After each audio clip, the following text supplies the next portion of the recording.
Hi there, I'm May, and this is May's Crochets. I'm a beginner crocheter just starting off on my learning to crochet journey, and I've been working my way through a few of the Woobles Learn to Crochet kits as a way to learn to crochet. I'm here today to talk about my fifth Woobles project, Cornelius the Bee. I did videos about my previous four projects. If you want to take a look at those, my very first video was about Kiki the Chick, and in that video, I also talk about the Woobles in general and some thoughts around that if you want to check that one out. But today, we're going to talk about Cornelius the Bee. So let me show you the kit. This is Cornelius the Bee. This is the front of the kit. And then let me turn it around. Yep, so just like all the other Woobles kits, everything you need to crochet the project is all included in the kit. There's the yarn, the videos, step-by-step instructions, pre-started piece, tapestry needle, safety eyes, and crochet hook and stuffing. So everything you need is all in one, which is great. Yeah, so Cornelius the Bee, without further ado, here he is. Buzz, buzz. Zzz. So here's his front. Let me turn him around. He's got some wings, some stripes, some antennae.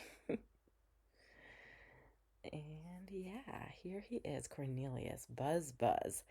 First off, I'll just say that I think that naming your Amigurumi projects is super cute, and I definitely want to do that going forward when I do non-Woobles projects.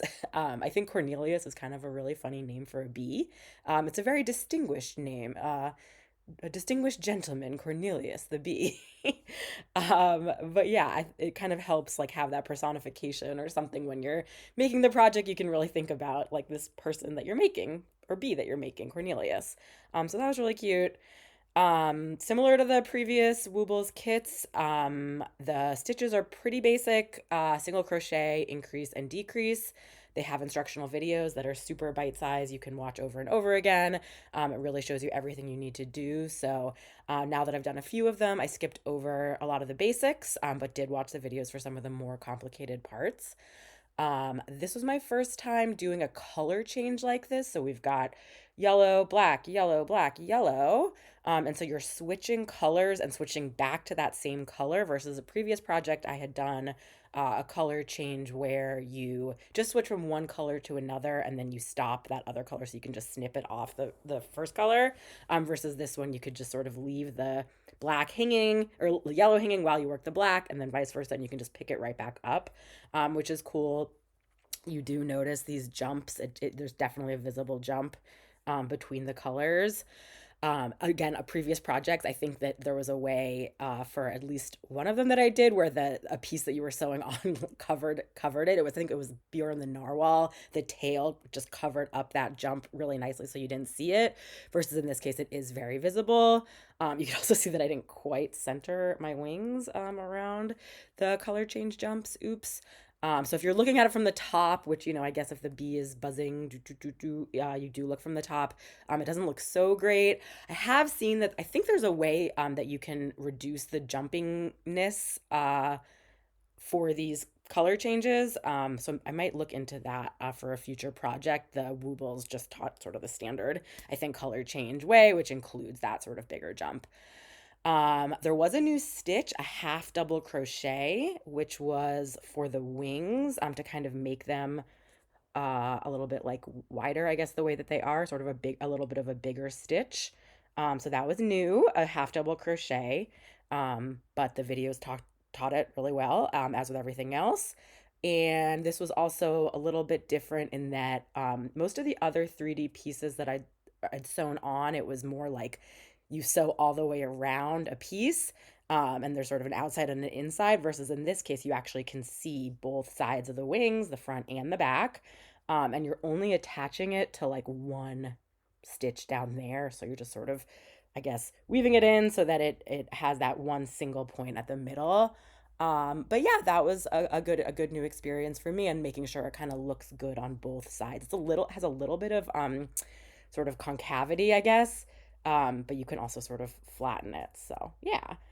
Um, I will say too, one thing I tried with this one, which I thought would be good, was for all the previous kits that I've done, I've used the Woobles crochet hook that the kit comes with, which is a 4 millimeter crochet hook. And for all the previous ones, I've ended up with holes, I guess, that you can kind of like a little bit visibly see the stuffing.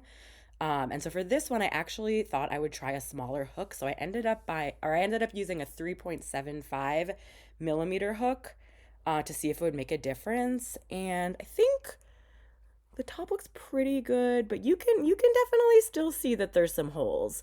So I think I'm gonna keep going even smaller, just to see if we can kind of get rid of those holes. I've read various things that, is it your tension? Is it just the yarn? But it does seem that the main piece of advice is to just use a smaller crochet hook. So I'm gonna try that and keep going. And this was maybe a little bit better than the previous ones, but there still seems to be room for improvement because yeah, look at those holes. You can see them. I mean, it doesn't look that bad, but it's definitely there. There was also these goofy little antennae, which are really just like a piece of yarn. Oh God, yeah, it's you're supposed to just tie a knot at the end, and it's supposed to have like that little kind of circle at the top of the antenna.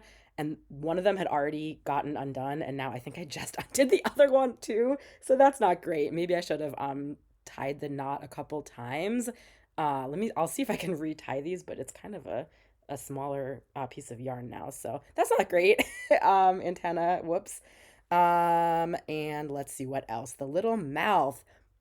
I had an issue back on my second project, which was Henri the Frog. He also had a little bit of a curved mouth, and I did not get it right. He ended up a lot more like a V mouth, and I think the key is that there's a knot here at the bottom where you're securing the smile, and you want to keep enough slack in the yarn so that you have the curve, and then when you pull the knot to secure it, you don't want to pull too tight. So I think I actually did a better job here with the smile, and it ended up more of a curve than I did with Henri the Frog, which I remember being frustrated about my lack of sort of smiley curviness on that one. But yeah, overall, again, continues to be a really good experience with the Woobles, continuing to learn new things and slowly level up my skills. I think Cornelius the Bee would be a fine kit for someone who's an absolute beginner. It's a little bit more complicated than some of the other ones, given the color changes, the embroidery of the mouth, the antennae, and I guess these wings and the half double crochet, but they still walk you through everything. And you end up with this cute little bee. Buzz, buzz. So thank you so much for keeping me company, and I will see you next time. Bye.